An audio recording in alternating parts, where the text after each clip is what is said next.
Hi everyone, welcome back to English Corner with me, Bulisa.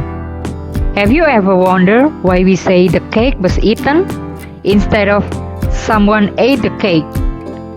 Nah, today we are diving into the passive voice, a powerful grammatical tool that helps you shift focus and sound more professional in your English writing and speaking.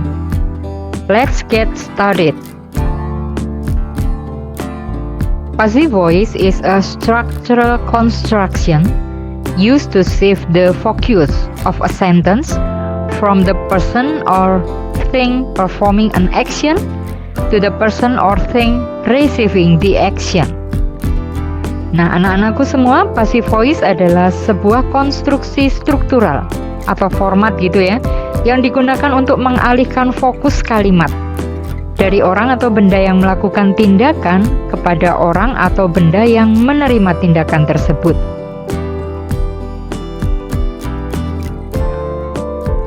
Pada pelajaran bahasa Indonesia ada awalan me dan awalan di. Nah, kalimat pasif pada bahasa Indonesia menggunakan awalan di tadi ya, sementara di dalam bahasa Inggris pasif merupakan passive voice ini. Bulisa kasih contoh ada dua. Yang pertama, he was born in 1974. Maknanya, ia dilahirkan pada tahun 1974. Dan yang kedua, he was bitten by the dog. Ia digigit anjing, bukan menggigit tetapi digigit. Nah, bentuk ini menunjukkan bahwa subjek dikenai tindakan. Kalau kita perhatikan anak-anak, bagaimana format kalimatnya?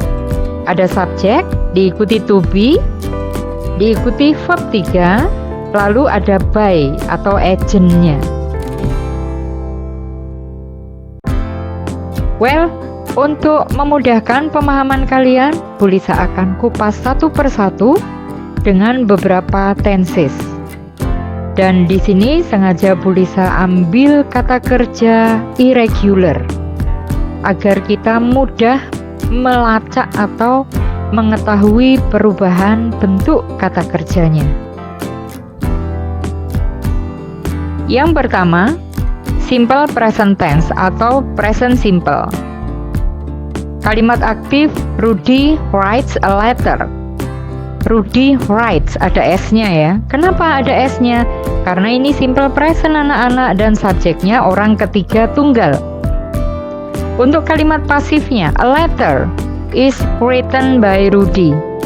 Kenapa is written? Ya, kita gunakan to be is karena subjeknya single yaitu a letter. Kalau suratnya lebih dari satu, misalnya 2 surat, berarti iya, bagus sekali. 2 letters, ada S-nya, baru are written by Rudy. Oke, next, present continuous tense. Kalimat aktifnya, Rudy is writing a letter. Rudy sedang menulis sebuah surat. Pasifnya, a letter, dia single, dikasih to be is karena ini present, being written by Rudy. Berikutnya, simple past tense atau past simple. Rumusnya apa anak-anak? Oke, bagus sekali. Subjek diikuti kata kerja bentuk kedua. Kata kerja bentuk kedua untuk write, menulis adalah wrote. Jadi kalimat aktif berbunyi Rudy wrote a letter yesterday. Pasifnya, a letter nggak pakai is lagi di sini anak-anak karena ini lampau ya. Jadi isnya kita lampaukan menjadi was. A letter was written by Rudy yesterday. Kenapa pakai was, Bu? Iya, karena subjeknya single. Apabila subjeknya plural atau lebih dari satu, kita pakai were. Contoh, 5 letters were gitu ya, were written by Rudy yesterday. Paham ya anak-anak ya? Kita geser ke simple future tense. Kalimat aktifnya, Rudy akan menulis sebuah surat besok. Rudy will write a letter tomorrow. Pasifnya, a letter will be written by Rudy tomorrow. Kita lanjut lagi, present perfect tense. Present perfect berarti maknanya saat ini baru saja selesai dilakukan gitu ya, sudah complete actionnya. Rumusnya anak-anak, oke, bagus sekali. Subjek diikuti has atau have plus kata kerja bentuk ketiga. Kalimat aktifnya, Rudy has written a letter. Pasifnya, a letter has been written by Rudy. Ada pertanyaan? Oh iya, bagus sekali. Kenapa nggak pakai have aja, Bu? Iya dong, karena subjeknya single. Apabila subjeknya plural lebih dari satu, baru kita pakai have. Contoh, 2 surat sudah ditulis oleh Rudy. Berarti 2 letters have been written by Rudy. Paham ya anak-anak ya? Baiklah, lanjut ke past perfect tense. Kalimat aktifnya, Rudy had written a letter yesterday. Kenapa pakai had written? Kenapa enggak has atau have? Enggak dong, karena ini past perfect. Pasifnya, a letter had been written by Rudy yesterday. Sesimpel itu ya anak-anak ya. Baiklah anak-anak, sekarang waktunya kita simpulkan bareng-bareng ya tentang pembelajaran kita hari ini. Yang pertama, bahwa passive voice focuses on the receiver of the action rather than the doer. Bahwa passive voice itu fokus pada penerima tindakan dibanding pelakunya. Yang kedua, the basic formula is always to be combined with the third form of the verb atau past participle ya, kata kerja bentuk ketiga. Jadi kalau rumus dasarnya tuh sebenarnya selalu to be yang dikombinasikan dengan kata kerja bentuk ketiga atau verb 3. Dan yang terakhir, bahwa it is very useful when we don't know who did the action or when the result is more important. Ini sangat berguna anak-anak ketika sebenarnya kita tuh nggak tahu siapa yang melakukan tindakan, atau ketika hasilnya lebih penting. Practice time. Anak-anak, Bu Lisa punya 5 kalimat aktif. Silakan kalian ubah menjadi bentuk pasif.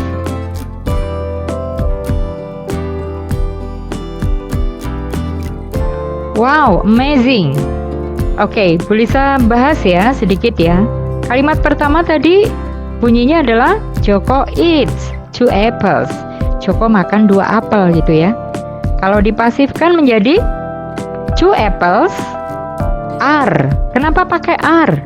Karena apelnya lebih dari 1 gitu kan. Lalu ditambah kata kerja bentuk ketiga, eaten. 2 apples are eaten by Joko. Kalimat kedua, aktifnya Joko is eating some apples. Joko sedang makan beberapa apel gitu ya. Kita pasifkan menjadi some apples. Lagi-lagi kita pakai are karena jumlahnya lebih dari 1. Kemudian mengindikasikan sedang dilakukan, kita gunakan being plus kata kerja bentuk ketiga untuk mengubahnya menjadi pasif. Some apples are being eaten by Joko. Kalimat ketiga, Joko ate some apples 2 days ago. Joko makan 2 apel, beberapa apel gitu ya, 2 hari yang lalu. Dipasifkan, some apples karena jumlahnya lebih dari 1 dan ini lampau, kita kasih to be were. Dan kata kerjanya eaten bentuk ketiga. Some apples were eaten 2 days ago by Joko. Next, Joko will eat some apples. Joko akan makan beberapa apel. Kalau ini mah mudah ya. Some apples will be eaten by Joko. Dan yang terakhir, Joko has eaten some apples. Joko udah makan beberapa apel nih. Pasifnya some apples, nggak pakai has ya, karena subjeknya lebih dari 1. Kita pakai have. Have been eaten by Joko. Finally guys, now you know how to save the focus and use the passive voice.